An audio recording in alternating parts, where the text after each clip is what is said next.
As soon as I opened my front door, my heart sank. My parcel was missing once again. Not delayed or misplaced, but outright stolen. My blood boiled as I stared at the empty spot meant for my limited edition gaming headset. This marked the fourth time in 2 months, and as before, I had a strong suspicion regarding the culprit. Slowly, I turned my gaze towards my neighbor's house. There she was, Karen, the living embodiment of an overly enthusiastic HOA enforcer, tending to her exorbitantly priced rose bushes with a smug expression that made her my prime suspect in the package theft saga. It seemed she even smirked when she saw me glaring. Enough was enough, I silently vowed. This wasn't merely a financial issue anymore. It was about the principle and the sheer nerve of someone assuming authority over the neighborhood. Karen had already lodged several complaints against me for minor infractions, such as leaving my rubbish bin out for slightly too long, yet she believed she could pilfer my possessions without consequence. I retreated indoors, seized my phone, and called Jake. "It's happened again," I said tersely. His laughter erupted on the other end. "No way your porch goblin neighbor strikes again?" he chuckled. "Precisely," I snapped in frustration. "Have you checked the footage?" Jake asked. I sighed, sinking into my sofa. "She's too clever for that, always out of frame. Either she's aware of the camera's exact location, or she possesses an uncanny sense for package theft. A criminal mastermind indeed," Jake jested. "So what's the plan? A duel perhaps? Or maybe tripwires? How about a decoy box filled with crickets?" Tempting, I admitted, but I needed unmistakable evidence. Proof beyond question. Jake went silent before offering, "You know what that entails, right?" We shared a grin. Karen had crossed paths with the wrong tech enthusiast. Later that evening, I found myself in the garage, eyes fixed on the half-conceived blueprint displayed on my laptop. The glitter bomb, an exquisite blend of retribution and glorious humiliation. It had to be legendary, more than just a sprinkle of glitter. I began assembling the essentials: a motion-triggered camera to capture her stunned expression in high definition, and exceptionally fine glitter meant to cling for weeks. For the piece de resistance, I envisioned a burst of bright pink dye, the kind hairstylists use for lasting color. After days of refining and testing, my glitter bomb was ready. Upon activation, it unleashed a brilliant kaleidoscope of glitter and dye, enveloping everything within a 5-foot radius. All that was left was to set the trap. On Saturday morning, I carefully placed the bait, a box labeled Luxury Electronics, precisely where my previous parcels had vanished. Then I waited. The wait was short-lived. Watching from my window, I observed Karen emerge in her fashionably questionable leopard print yoga attire. Without hesitation, she pranced across her lawn, surveying her surroundings as if starring in a spy thriller. Then, with the finesse of a raccoon rifling through refuse, she seized the box and briskly retreated indoors. My pulse quickened. "She took it," I whispered to Jake on the phone. Shocked, he responded, "Unbelievable, brace yourself." I switched to the live feed inside the box. As soon as Karen tore open the tape, the spectacle unfolded brilliantly. A booming cloud filled her living space with pink glitter and dye. Overwhelmed, she flailed about, her appearance transformed into a sparkling pink spectacle. Jake and I erupted into fits of laughter, and just then she staggered out onto her porch, coughing plumes of glitter. I nearly toppled from my chair. Karen appeared as though submerged in a vat of candy floss, her outraged and embarrassed screams resonating through the neighborhood. Her gaze met mine, and for the first time apprehension crossed her face. She realized she'd fallen into my trap. And just like the cherry on top of a perfect retaliation, Revenge Sunday. Karen attempted to brush the glitter from her arms, but she made a crucial misstep. She did it right in front of her own Ring camera. "Oh my goodness," Jake wheezed. "You've caught her orchestrating her own downfall." I couldn't help but grin. "Indeed, and this is only the beginning," I responded. I found myself repeatedly watching the footage on my phone, savoring the moment Karen's face transitioned from smug satisfaction to utter horror. Jake had already replayed it at least 20 times, nearly incapacitated with laughter on the other end of the call. "This," he gasped between breaths, "this is what the internet was created for." I felt the urge to upload the footage immediately, but caution held me back. Karen would deny everything, play the victim, and twist the narrative to fault me. No, this needed to be irrefutable, calamitous. She wasn't just taking my packages. Karen was a serial thief. I suspected my missing deliveries were not the only ones she had claimed. Jake sensed my silence. "You're not satisfied, are you?" he asked. "Not remotely," I confessed. "This is merely the first phase." He chuckled. "What's phase 2? Deliver her a parcel filled with live crickets or something that'll scream when she opens it. I leaned back, eyes on the garage wall. No, I replied, I'm planning something far worse. After a pause, Jake groaned. Oh no, I recognize that tone. You're about to concoct something truly wicked. What's on your mind? I turned to my workbench, ideas swirling. We're enhancing the glitter bomb, bigger, more intense, catastrophic. Jake inhaled sharply. Should I be terrified or impressed? Both, I said simply. I dedicated the night to crafting plans. The initial bomb was a mere trial. This time I aimed for grandeur. The new box would appear lavish, perhaps labeled as an exclusive tech bundle, with multiple chambers set to detonate in sequences. First, an ultra-fine glitter burst to cling to every fiber for weeks. Then a dye blitz, this time using UV-reactive dye, invisible in normal light but under UV she'd shine like a neon beacon. For the finale, a scent bomb, not harmful but potent enough to linger, mixed with rotten egg and skunk essence, timed to a delayed release. Constructing it took 2 full days.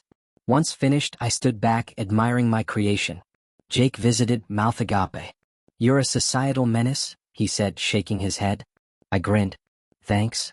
That morning, I placed the decoy package on my doorstep within Karen's typical window of temptation. The previous embarrassment only fueled her pride and righteousness. Peeping through her blinds, her pink-tinted hair was still evident from the last glitter escapade. She hesitated, but greed triumphed. In moments she was outside, hurriedly seizing the box. My heart raced with anticipation. She's taken it, I whispered to Jake over the phone. He whispered back, here we go. Each second dragged by as I switched to the live feed inside the box. Karen took it inside, and upon opening the lid, a glitter explosion filled the air, coating everything. Her scream was immediate. Then the dye burst, spraying UV blue and pink everywhere. I nearly fell from my chair with laughter. Karen staggered back, panicked, arms flailing. The worst was yet to come.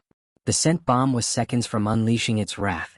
3, 2, 1, I counted silently as her scream reached an entirely new pitch, the air filled with an intense, nose-wrinkling odor.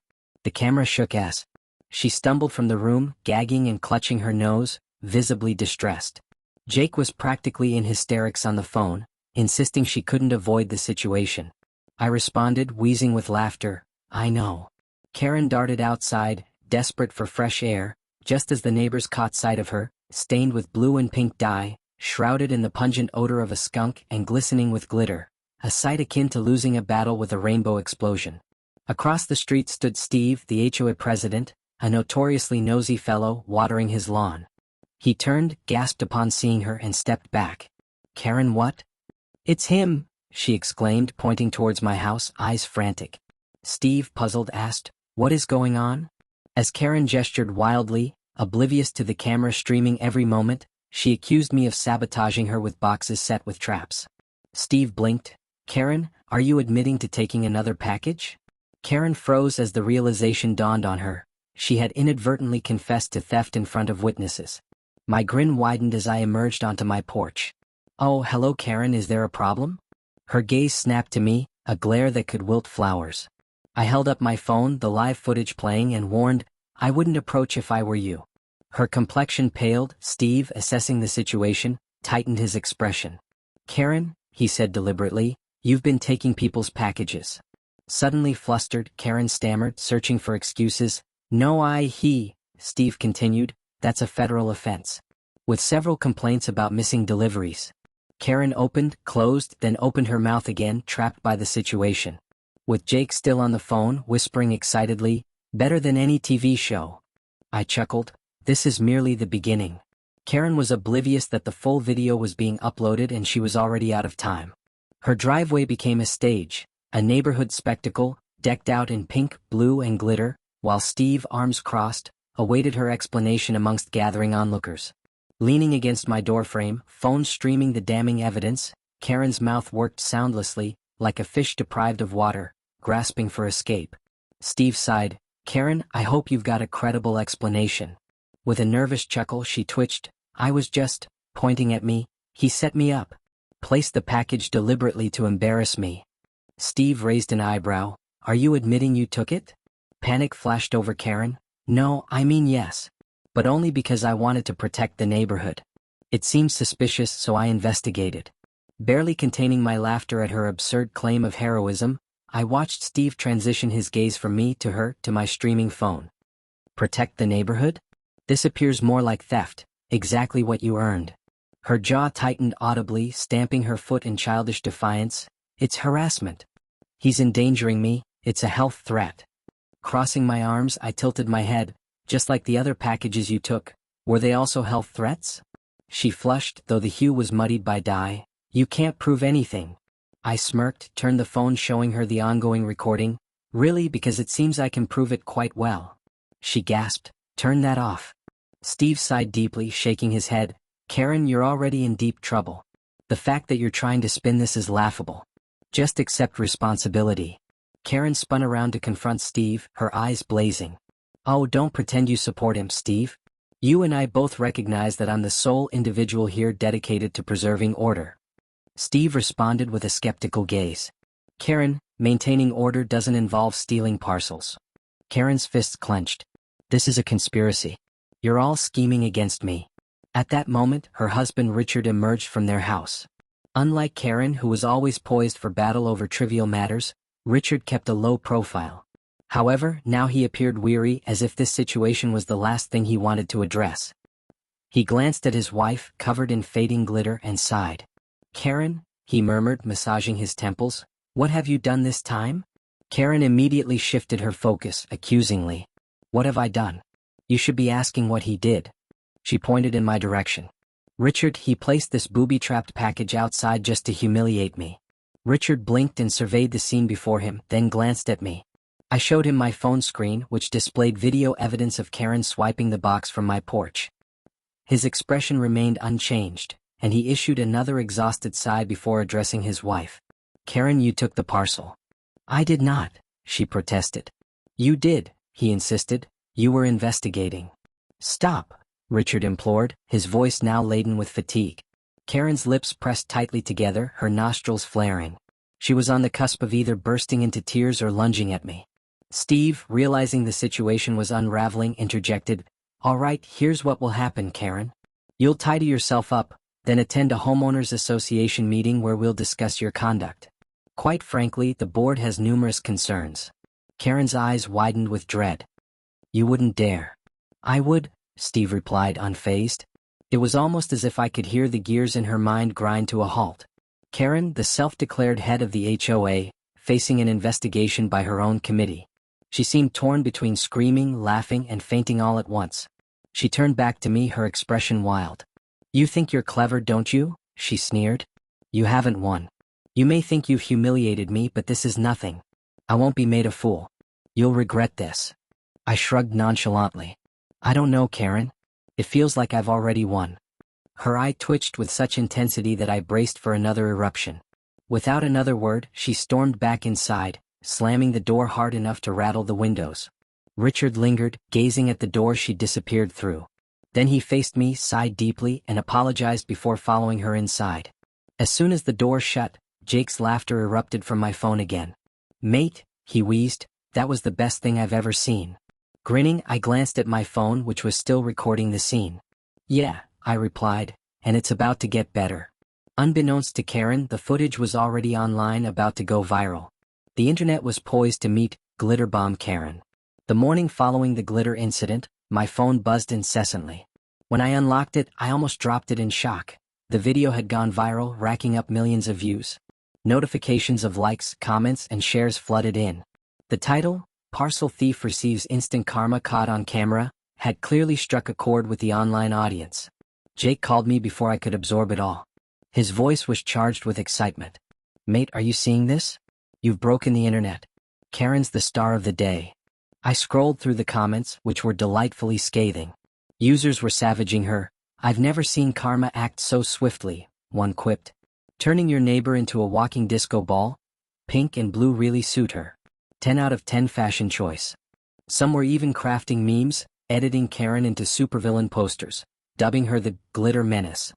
The remix of Goblin's Scream was gaining popularity online when I heard an urgent banging at my front door. Karen had appeared, her eyes bloodshot, hair still tinted with faint pink and blue, and wearing an expression that could sour milk. If expressions could harm, I'd be deep in the ground, drenched in glitter. You, she snarled, her voice low with menace. I leaned casually against the door frame. Morning, Karen. Did you sleep well? Her nostrils flared. Take it down now, she demanded. I feigned contemplation. Maybe not. She let out a strangled cry, her whole body trembling. You've ruined my life. Do you realize what you've done? My phone hasn't stopped ringing, my workplace has seen the video, and my homeowners association is inundated with emails demanding my removal. This is harassment. I tilted my head. Oh, you mean like when you stole my packages and blamed me for it? Her face twitched, yet she remained resolute. I could sue you for invading my privacy. I blinked slowly. You took something that wasn't yours from my property, while being recorded on my security cameras. Then you got upset when faced with the repercussions. Is there anything I've overlooked? Her jaw clenched with such intensity that I feared she'd damage a tooth. You think this is hilarious, she spat. Yes, I replied candidly. She inhaled sharply, fists quivering. This isn't over. I'm reporting you to the police, and when they hear what you did, you'll be in trouble. I shrugged lightly. Cool. Want me to send them the footage too? I'm sure they'd appreciate your confession in high resolution. Karen's face flushed a peculiar shade of red. I briefly wondered if she might combust like a glitter bomb, but she spun around and stormed off, muttering under her breath. Jake's voice piped up through my Bluetooth speaker. Mate, that was savage. Almost feel bad for her. I chuckled. Almost. Karen's threats turned out to be less amusing given her persistence. True to her word, she reported me. Later that afternoon, 2 police officers arrived, visibly perplexed, and asked whether I had, as Karen claimed, set up a dangerous booby trap with harmful intentions. I sighed and invited them inside. I showcased the uncut footage, beginning with the initial package theft up to the moment she fell into my crafty trap, even revealing my design process that involved nothing harmful, just glitter dye and stink spray. The officers exchanged glances, evidently battling laughter as the video concluded. The junior officer cleared his throat. Just to confirm, she stole your parcel, opened it at her place, got showered in glitter, and now she's accusing you of... I shrugged. Winning? The senior officer exhaled, clearly ready to move on. There's nothing unlawful here. She's confessing to repeated thefts, if anything. I grinned. That's my thought too. They departed, presumably intending to offer Karen a reality check, yet the drama was far from settled. That evening, instead of apologizing or retreating, Karen retaliated. She posted on Facebook claiming victimhood, branding me a cyberbully who had tarnished her reputation with fraudulent videos and defamation. However, the internet was unsympathetic. The comments were merciless. Do you think security cameras fabricated footage? This is classic Karen behavior, enjoying notoriety online for the foreseeable future. She attempted to report my video, but YouTube dismissed her claim as everything was undeniably authentic. By day's end, she was trending on Twitter, and someone had even initiated a petition to exclude her permanently from any homeowners associations. The fallout was swift. She was ousted from the HOA board. Her cushy role in real estate was indefinitely suspended due to public outcry. Old grievances from past neighbors were unearthed, amplifying her troubles. The following morning, she was conspicuously absent. Jake and I settled on my porch, sipping coffee, and scrolling through the latest memes about her. Think she's in hiding? Jake mused. I took a sip, probably plotting her revenge. Wonder if she'll try to pilfer another package? I smirked. I certainly hope so. I've got more tricks up my sleeve. With that, our mugs clinked together. Mugs touched as the morning sun cast a gentle glow over the now tranquil neighborhood. For the first time in months, my porch felt secure, my parcels untouched, and the memory of Karen's antics seemed destined to linger in everyone's minds. Just a day after Karen's botched attempt to call the authorities over my coffee mugs, I half expected her to retreat into obscurity, perhaps even contemplate relocating to another state, one where her reputation as the glitter goblin didn't precede her. But, of course, Karen was known for anything but surrender. The morning handed me an email from the HOA, a staccato subject line that spoke volumes. Formal complaint filed against you, urgent review required. With a resigned sigh, I opened it. Dear Mr. Ethan Paca, it has come to our attention that your activities have been reported for disturbing the tranquility and integrity of our community. Reports cite the deployment of hazardous items, neighbor harassment, and public defamation. Failure to attend an urgent HOA review meeting may result in penalties and further action. Not surprisingly, Karen was behind this. I groaned, reaching out to Jake. Guess who's now trying to get me fined? Jake's laughter erupted. Mate, doesn't she ever take a break? Fat chance, I replied. She's treating this like a personal crusade. So what's the strategy? Fire with fire? I leaned back, considering my approach. No, I said deliberately, I plan to do much worse. An hour later, calm and composed, I entered the HOA meeting. Karen was already there, arms folded and lips taut as if she had been rehearsing her outraged face in the mirror. Steve, the weary HOA president, presided at the table's end, already beleaguered before we began. Karen instantly took the floor. I insist that Ethan be reprimanded, she declared. He has engaged in repeated aggression against me. I was compromised in my own home, my personal safety violated. Steve massaged his temples. Karen, you took his packages. That's irrelevant, she barked. Precisely the point, I replied, placing my phone on the table. I have video footage, various angles, and a comprehensive timeline. If community violations are the concern, let's address your theft. Karen blanched. I was merely ensuring their safety, she stammered. Steve sighed. Karen, the police reviewed the footage. You were at fault. It's time to let this go. Karen's facade crumbled. This meeting was meant to be her crowning victory, her chance to weave a narrative where she was the victim, finally pinning me down. Instead, it was falling apart before her eyes. You're all against me, she muttered, voice rising with indignation. This is a conspiracy. You people just want me gone. Steve exchanged a look with the other board members. Karen, he said cautiously, we've received over 30 complaints about you this past year. This isn't a conspiracy, it's an intervention. Karen stiffened. Excuse me? Linda, another board member, spoke with hands clasped. Karen, we have records of you harassing other residents, lodging false grievances, and fostering a hostile environment. We were bound to convene this meeting eventually. The package incident merely accelerated it. Karen's complexion turned a furious crimson. You're ejecting me? Steve sighed. We're removing you from the HOA board. You are henceforth prohibited from lodging complaints against residents unless there's unequivocal evidence of a legitimate breach. Karen's hands balled into fists, poised as though she might overturn the table. You can't do this to me. We already have, Steve replied, sliding a document her way, effective immediately. Her body quaked with rage, her eyes flitting between me, the board, and the paper. Abruptly, she bolted from her chair. You think this ends here? She snarled. You believe I'll accept this? I have connections. You haven't seen the last of me. And with that, she stormed out, slamming the door so forcefully it disturbed the ceiling tiles. The room lingered in silence until Steve exhaled slowly. Well, that was a catastrophe. Linda looked my way. Ethan, we thank you for your forbearance in this matter. If she continues to trouble you, please document everything and inform us. I nodded. Will do. Then I left the meeting. Feeling triumphant, I assumed that Karen's notoriety on the internet was the ultimate nail in the coffin, especially after her downfall at the HOA. However, merely 2 days later, she had another surprise in store. At precisely 9 p.m., my doorbell rang. I opened the door cautiously, half expecting Karen to confront me with a legal threat. Instead, I discovered a nondescript brown box resting on my welcome mat. No label, no return address. Jake, who was on speakerphone, immediately warned, "Mate, don't open it." I fetched a pair of tongs from the kitchen, gingerly lifted the box, and carried it to the backyard. All the while, Jake continued shouting through the phone, "It's a trap. She's seeking revenge. Expect a glitter bomb." I placed the box on the grass and prodded it open with a stick. To my surprise, there was no explosion, no glitter, merely a lone piece of paper inside. Puzzled, I picked it up. Scrawled in jagged black ink were the words, "Enjoy the calm while it lasts. This isn't over." I stared at it for a moment before bursting into laughter. Jake groaned, "Oh goodness, she's given you a villain monologue in a box." I shook my head, amused. Karen had undeniably lost, yet she refused to accept defeat. Although I didn't know her next move, I was certain this wasn't the end of her antics.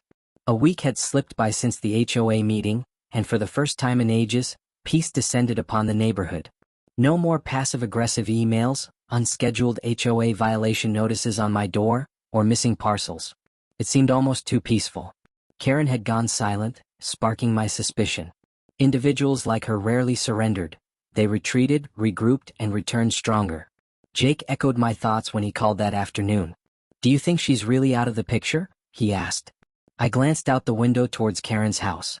The blinds were drawn, her car was absent, and for once she wasn't lurking in her garden, searching for a fight. I don't know, it's odd she hasn't filed another complaint, I replied. Jake snorted. Perhaps she finally realized she lost. I shook my head. No chance. She sent a box with a warning. That's not conceding, it's a wait-and-see move.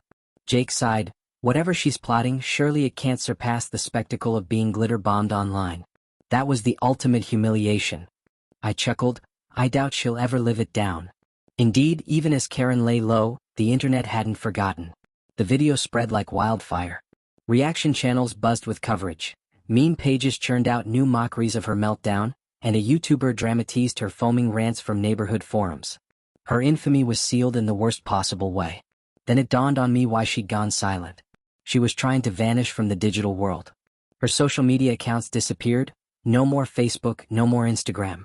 She attempted to erase past posts from community groups, but screenshots circulated too widely. She even stopped answering her door, likely wary of journalists or opportunists seeking interviews with the Glitter Goblin. Later that day, Jake forwarded a link, astounded. "You won't believe this." I clicked and my jaw dropped. It was an article from a local news site. HOA leader removed after viral glitter bomb video. Suburban drama unfolds. Karen's meltdown had attracted media coverage. I read the article, struggling to suppress my laughter. The article included snapshots from the footage with brutal captions. One showed Karen mid-scream, dyed and covered in glitter, captioned with instant regret. Another quoted Steve, the HOA president, who stated Karen's behavior contradicted the community's values. Jake chuckled over the phone. "Mate, she surpassed mere HOA infamy, she's notorious across the state." I ran a hand through my hair. She might never show her face again. Watching the fallout was satisfying, yet I remained uneasy about the silence. My question was finally answered late one night when my doorbell rang close to midnight. Frowning, I sat. Closing my laptop, I was startled by the notion of someone visiting at such a late hour. My initial instinct was that it might be Karen, yet that seemed implausible as she'd been steering clear of me for days. Checking the security footage on my phone, my heart sank. There she was. Not at my door, but eerily stationed at the edge of my garden, fixated on my house. A shiver crept up my spine. She neither moved nor rang the doorbell again, maintaining her silent vigil. Grasping my phone, I urgently called Jake. "Mate," I whispered, eyes glued to the screen, "Karen's outside." Jake, still groggy, replied, "You mentioned she'd show up again." "No," I reiterated, my voice hushed. "She's just standing there. Not speaking, not doing anything, just watching." This roused Jake fully. "Well, that's undeniably unsettling." I nodded, despite him not being able to see me. "Yes, it is. Should I call the police?" I hesitated. In a technical sense, Karen wasn't breaching any laws. She remained off my property and hadn't uttered any threats. She was just present. After several tense minutes, she finally drifted away without a word, melting into the obscurity of the night. Once she vanished, I exhaled a breath I hadn't realized I'd been holding. Jake's voice emerged through the phone. "Right, I take it back, she's definitely up to something." Running a hand through my hair, I agreed. "I reckon it's more than another neighborhood complaint this time." For the ensuing days, I remained vigilant. Though Karen didn't appear again, the sensation of being observed lingered. I sensed her scheming from afar. Then one morning, I found a new item on my doorstep. An unmarked brown package void of any labels or return address, uncomfortably reminiscent of previous incidents. Jake's voice echoed in my mind, warning me against opening it. Standing there, uncertainty gnawed at me. This had all the hallmarks of another of Karen's tricks. Using a broomstick, I gently prodded the parcel. There was no noise, no movement, but that didn't ensure it was harmless. Opting for caution, I donned gloves, gingerly moved the package to the backyard, and using the broom again, opened it. Inside lay a single note. Carefully, I unfolded it. "You may have won the battle, but the war isn't over." I exhaled sharply. Upon recounting the incident to Jake, his reaction was as anticipated. "Are you serious, Emmy?" he exclaimed. "She's persisting even after all this?" I nodded. "Seems so. She's unraveling. What's her ultimate aim?" I hadn't a clue, but one thing I understood clearly: this wasn't concluded. Karen had forfeited everything: her authority in the homeowners association, her standing in the community, even the ability to roam the neighborhood without whispers trailing her. Still, she clung on undeterred. I hadn't discerned her endgame or anticipated her next move, but I was resolute. Next time I'd be prepared.